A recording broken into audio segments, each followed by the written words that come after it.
JRC B level എക്സാമിന് നിർബന്ധമായും പഠിച്ചിരിക്കേണ്ട ചോദ്യങ്ങളും ഉത്തരങ്ങളുമാണ് ഇന്നത്തെ വീഡിയോ ലൈക്ക് ചെയ്യുക, അതുപോലെ ഹൈപ്പ് ചെയ്യാനും മറക്കരുത്. അതുപോലെ തന്നെ ബി ലെവൽ എക്സാം കഴിഞ്ഞതിന് ശേഷം അതിൻ്റെ ആൻസർ കീ കൂടി ഈ ചാനലിൽ അപ്ലോഡ് ചെയ്യുന്നതാണ്. അപ്പോൾ ചാനൽ സബ്സ്ക്രൈബ് ചെയ്യാനും തൊട്ടടുത്തുള്ള ബെല്ലൈക്കൺ എനേബിൾ ചെയ്യാനും മറക്കരുത്. എക്സാമിന് 25 ചോദ്യങ്ങളാണ് ഉണ്ടാവുക. ഓരോ ചോദ്യത്തിനും 2 മാർക്ക് വീതം ഓപ്ഷൻസ് ഉണ്ടാകും. ഇനി പഠിക്കേണ്ട ചോദ്യങ്ങൾ എന്തൊക്കെയാണെന്ന് നോക്കാം. അമേരിക്കയിൽ അടിമത്ത നിർമ്മാർജ്ജനത്തിന് ഏറെ സഹായിച്ച ഗ്രന്ഥം. Answer uncle Toms cabin. Uncle Toms cabin എന്ന ഗ്രന്ഥമാണ് അമേരിക്കയിൽ അടിമത്ത നിർമ്മാർജ്ജനത്തിന് ഏറെ സഹായിച്ചത്. അടുത്ത ചോദ്യം, JRC പതാകയിലെ അടയാളത്തിൻ്റെ അർത്ഥം. ആൻസർ നിഷ്പക്ഷത. നിഷ്പക്ഷതയാണ് JRC പതാകയിലെ അടയാളത്തിൻ്റെ അർത്ഥം. അടുത്ത ക്വസ്റ്റ്യൻ, കാരുണ്യദേവത എന്ന് അറിയപ്പെടുന്നത് ആരാണ്? Answer Clara Burton. Clara Burton ആണ് കാരുണ്യദേവത എന്ന പേരിൽ അറിയപ്പെടുന്നത്. അടുത്ത ചോദ്യം, കേരളത്തിലെ ഒന്നാമത്തെ JRC യൂണിറ്റ് എന്ന ബഹുമതി നേടിയ സ്കൂൾ ഏതാണ്? Answer saint Thomas mission HS Palakkad. കേരളത്തിലെ ഒന്നാമത്തെ JRC യൂണിറ്റ് എന്ന ബഹുമതി നേടിയ സ്കൂളാണ്. നെക്സ്റ്റ് ക്വസ്റ്റ്യൻ, JRCയുടെ ആദർശ വാക്യം. സേവനം എന്നതാണ് JRCയുടെ ആദർശ വാക്യം. അടുത്ത ചോദ്യം, റെഡ് ക്രോസ് സൊസൈറ്റിയുടെ പിതാവ്. Answer Jean Henry Dunant. Jean Henry Dunant ആണ് റെഡ് ക്രോസ് സൊസൈറ്റിയുടെ പിതാവ് എന്ന പേരിൽ അറിയപ്പെടുന്നത്. അടുത്ത ക്വസ്റ്റ്യൻ, അന്തർദേശീയ റെഡ് ക്രോസിൻ്റെ ആസ്ഥാനം. Answer Geneva. ജനീവയാണ് അന്തർദേശീയ റെഡ് ക്രോസിൻ്റെ ആസ്ഥാനം. അടുത്ത ചോദ്യം, പെട്രോൾ ചിലവ് കുറഞ്ഞ ഗിയർ ഏതാണ്? Answer top gear. Top gear ആണ് പെട്രോൾ ചിലവ് കുറഞ്ഞ ഗിയർ. അടുത്ത ചോദ്യം, ആക്ട് ഡാഷ് അനുസരിച്ചാണ് ഇന്ത്യയിൽ റെഡ് ക്രോസ് രജിസ്റ്റർ ചെയ്ത് പ്രവർത്തനം ആരംഭിച്ചത്? Answer act 15. ആക്ട് 15 അനുസരിച്ചാണ് ഇന്ത്യയിൽ റെഡ് ക്രോസ് രജിസ്റ്റർ ചെയ്ത് പ്രവർത്തനം ആരംഭിച്ചത്.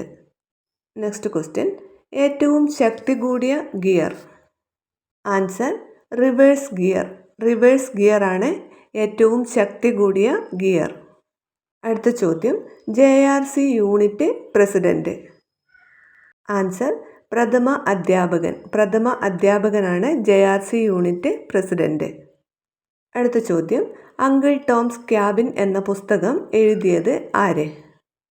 Answer Harriet beater stove. Harriet beater stove ആണ് അങ്കിൾ ടോംസ് ക്യാബിൻ എന്ന പുസ്തകം എഴുതിയത്. അടുത്ത ചോദ്യം, യൂറോപ്പിൽ ജയിൽ പരിഷ്കരണത്തിന് ശ്രമിച്ചത് ആരാണ്? Answer Elizabeth Fry. Elizabeth Fry ആണ് യൂറോപ്പിൽ ജയിൽ പരിഷ്കരണത്തിന് ശ്രമിച്ചത്. നെക്സ്റ്റ് ക്വസ്റ്റ്യൻ, ഇന്ത്യൻ റെഡ് ക്രോസിൻ്റെ പ്രസിഡന്റ്.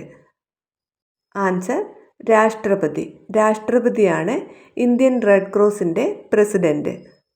അടുത്ത ചോദ്യം, ഹെൻറി ഡ്യൂനന്റിൻ്റെ അന്ത്യനാളുകളിൽ അദ്ദേഹം ചുറ്റി നടന്ന ഗ്രാമം. Answer Hayden. ഹെയ്ഡൻ ഗ്രാമത്തിലാണ് ഹെൻറിയുടെ അന്ത്യനാളുകളിൽ അദ്ദേഹം ചുറ്റി നടന്നത്. അടുത്ത ക്വസ്റ്റ്യൻ, കേരളത്തിലെ ആരോഗ്യവകുപ്പ് മന്ത്രി ആരാണ്? ആൻസർ വീണ ജോർജ്. വീണ ജോർജ് ആണ് കേരളത്തിലെ ആരോഗ്യവകുപ്പ് മന്ത്രി. അടുത്ത ചോദ്യം, ഇന്റർ ആർമ കാരിത്തോസ് എന്നത് ഏത് ഭാഷയിലെ ശൈലിയാണ്? ആൻസർ ലത്തീൻ ശൈലി. ഇന്റർ ആർമ കാരിത്താസ് എന്നത് ലത്തീൻ ഭാഷയിലെ ശൈലിയാണ്. അടുത്ത ചോദ്യം, കാൽനടയാത്രക്കാരൻ റോഡിൻ്റെ ഡാഷ് വശത്തുകൂടി നടക്കണം? ആൻസർ വലതുവശത്തുകൂടി. വലതുവശത്തുകൂടിയാണ് കാൽനടയാത്രക്കാർ നടക്കേണ്ടത്.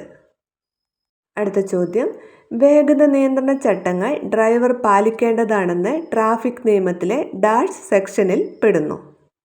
ആൻസർ 112. 112ാമത്തെ സെക്ഷനിലാണ് വേഗത നിയന്ത്രണ ചട്ടങ്ങൾ ഡ്രൈവർ പാലിക്കേണ്ടതാണെന്ന് ഉൾപ്പെടുന്നത്.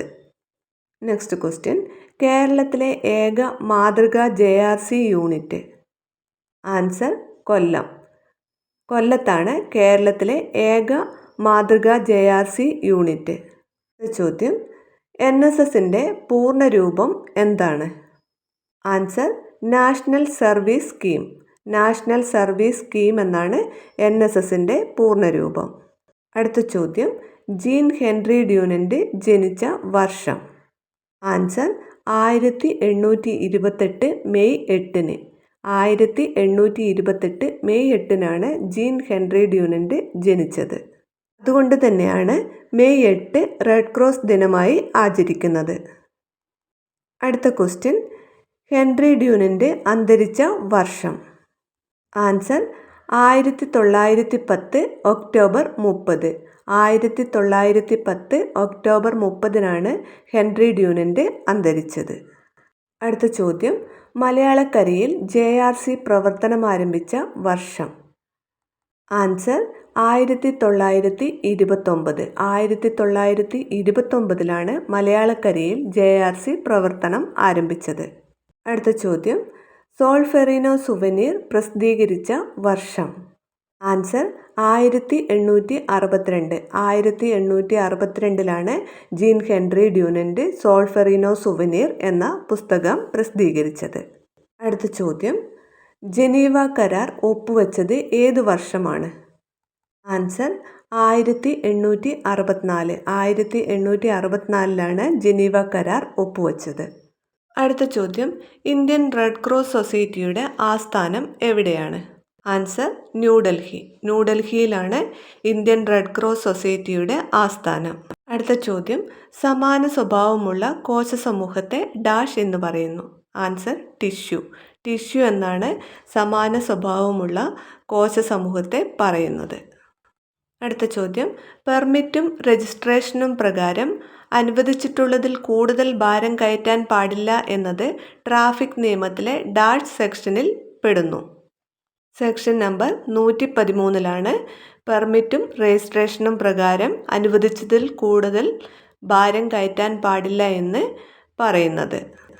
അടുത്ത ചോദ്യം, എത്ര അസ്ഥികൾ ചേർന്നതാണ് മനുഷ്യൻ്റെ അസ്ഥികൂടം? ആൻസർ 206. 206 അസ്ഥികൾ ചേർന്നതാണ് മനുഷ്യൻ്റെ അസ്ഥികൂടം. അടുത്ത ചോദ്യം, റെഡ് ക്രോസിൻ്റെ അന്തർദേശീയ സമിതിക്ക് 1ാമത് നോബൽ സമ്മാനം ലഭിച്ചത് എന്നാണ്? ആൻസർ 1917. 1917-ലാണ് റെഡ് ക്രോസിൻ്റെ അന്തർദേശീയ സമിതിക്ക് 1ാമത് നോബൽ സമ്മാനം ലഭിച്ചത്. അടുത്ത ചോദ്യം, ഏത് ജില്ലയിലാണ് മലയാളക്കരയിലെ ആദ്യ JRC യൂണിറ്റ് പ്രവർത്തനം ആരംഭിച്ചത്? ആൻസർ പാലക്കാട്. പാലക്കാട് ജില്ലയിലാണ് മലയാളക്കരയിലെ ആദ്യ JRC യൂണിറ്റ് പ്രവർത്തനം ആരംഭിച്ചത്. അടുത്ത ചോദ്യം, വൈസ് പാട്രൺ മെമ്പർഷിപ്പിന് എത്ര രൂപയാണ് അടയ്ക്കേണ്ടത്? ആൻസർ 20,000 രൂപ. 20,000 രൂപയാണ് വൈസ് പാട്രൺ മെമ്പർഷിപ്പിന് അടയ്ക്കേണ്ടത്. നെക്സ്റ്റ് ക്വസ്റ്റ്യൻ, ഏറ്റവും ശക്തി കൂടിയ ഫോർവേഡ് ഗിയർ ഏതാണ്? ആൻസർ ഫസ്റ്റ് ഗിയറാണ് ഏറ്റവും ശക്തി കൂടിയ ഫോർവേഡ് ഗിയർ. ഇതിന് തൊട്ട് മുമ്പ് JRC B ലെവൽ എക്സാമിൻ്റെ ഒരു വീഡിയോ അപ്ലോഡ് ചെയ്തിട്ടുണ്ട്. ആ വീഡിയോയിലെ ക്വസ്റ്റ്യൻസ് പഠിക്കുക. അതുപോലെ തന്നെ പ്ലേലിസ്റ്റിലുള്ള എല്ലാ ക്വസ്റ്റ്യൻ്റെയും ആൻസേഴ്സ് പഠിച്ചു വയ്ക്കുക. തീർച്ചയായും നിങ്ങൾക്ക് JRC എക്സാമിന് ഫുൾ മാർക്ക് തന്നെ ലഭിക്കും. അപ്പോൾ വീഡിയോ ഷെയർ ചെയ്യാൻ മറക്കരുത്.